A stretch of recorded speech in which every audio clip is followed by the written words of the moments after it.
Existem inimigos que não gritam, não batem à sua porta e nem precisam se mostrar. Eles moram dentro de você.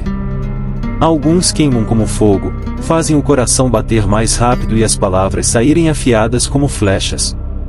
Outros seduzem com um banquete, doce no início, mas amargo no fim. A Bíblia os chama de pecados, e hoje vamos falar de dois que têm destruído vidas desde o Éden: a ira e a gula. Se você já perdeu o controle em um momento de raiva, ou já cedeu a um desejo que sabia que não precisava, este vídeo é para você. Então, fique comigo até o final, porque você vai descobrir como vencer esses inimigos antes que eles vençam você. A ira não é apenas ficar bravo. Ela é uma tempestade dentro do peito, que começa pequena, como uma nuvem no horizonte, mas, se alimentada, se torna um furacão capaz de destruir tudo ao redor. É mais do que palavras ásperas, é o desejo secreto de que o outro pague pelo que fez. A gula também não é apenas comer demais.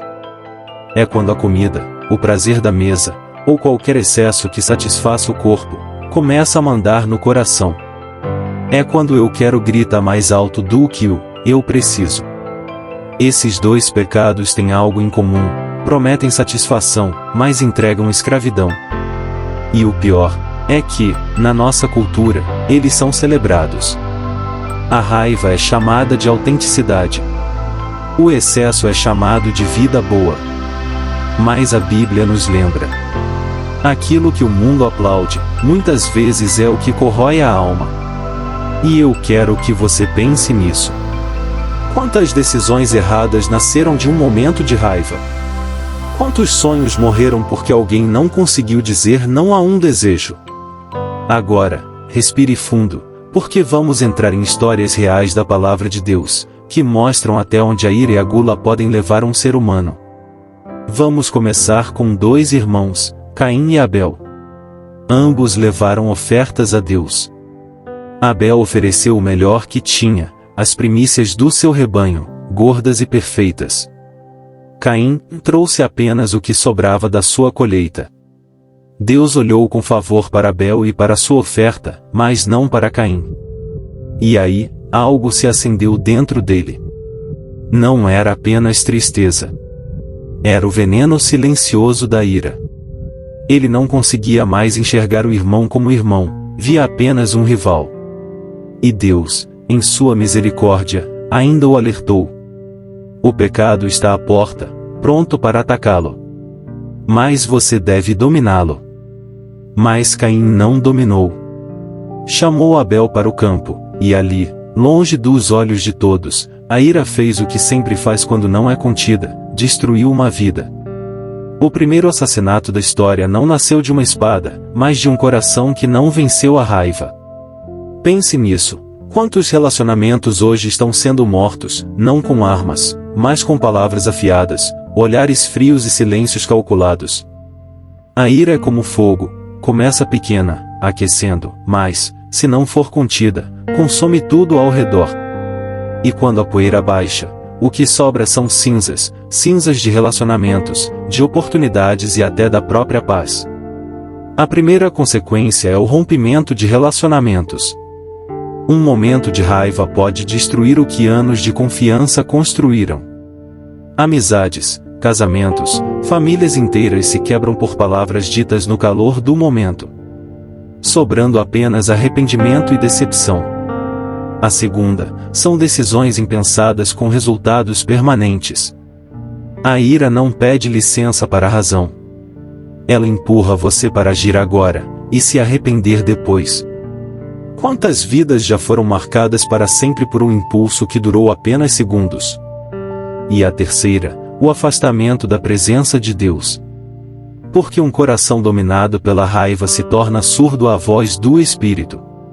A Bíblia diz: a ira do homem não produz a justiça de Deus. Tiago 1:20. Quando alimentamos a raiva, é como se fechássemos a porta por dentro, e Deus, que é paciente, espera que decidamos abrir. Então eu preciso te perguntar: você está guardando raiva de alguém? Porque se estiver, saiba que ela pode estar te afastando não só dessa pessoa, mas do próprio Deus. Agora vamos falar da fome, que pode ser apenas uma necessidade do corpo. Mas, quando ela governa o coração, pode roubar destinos inteiros. Esaú sabia disso, ou pelo menos deveria saber.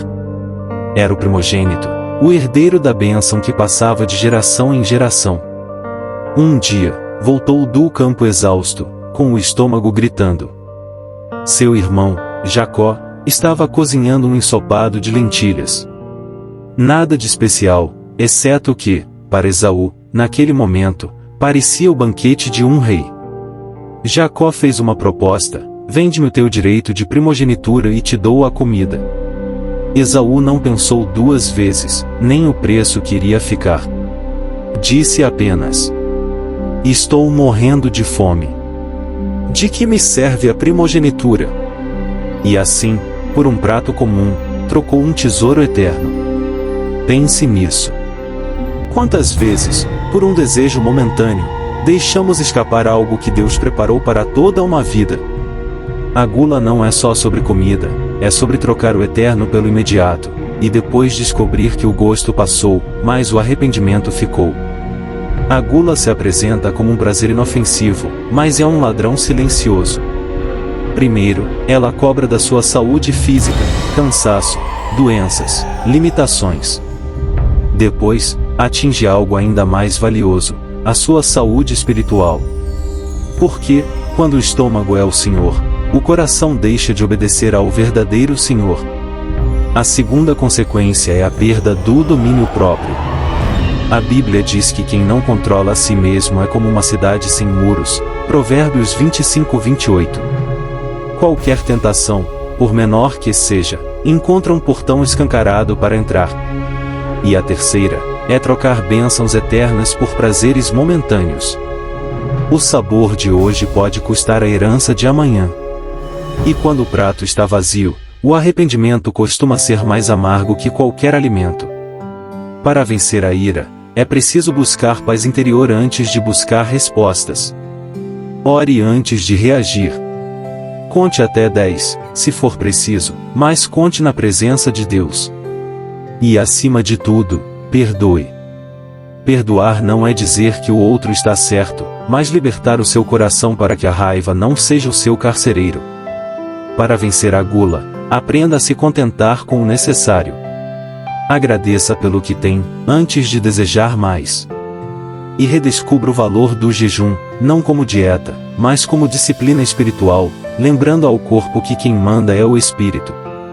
A gratidão é o tempero que transforma pouco em muito, e o jejum é a espada que corta a tirania do apetite. No fim, tanto a ira quanto a gula têm a mesma raiz, um coração que busca satisfação fora de Deus.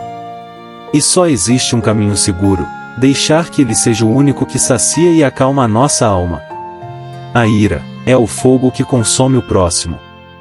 A gula é o fogo que consome a si mesmo. Ambas prometem prazer, mas deixam apenas ruínas. No início, parecem pequenas escolhas, uma palavra dita sem pensar, um prato aceito sem medir.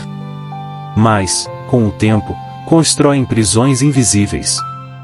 E quando nos damos conta, já não somos nós que controlamos o pecado, é ele que nos controla. A Bíblia não nos chama à perfeição impossível, mas à vigilância constante. Jesus disse: vigiai e orai, para que não entreis em tentação. Porque o pecado sempre bate à porta, e ele não desiste. Cabe a nós decidir quem deixaremos entrar. Então, antes que a ira roube sua paz, e antes que a gula roube seu destino, volte-se para aquele que acalma tempestades e sacia almas. Só ele pode apagar o fogo e nos ensinar a viver livres. O pecado escraviza. Cristo liberta. A escolha é sua.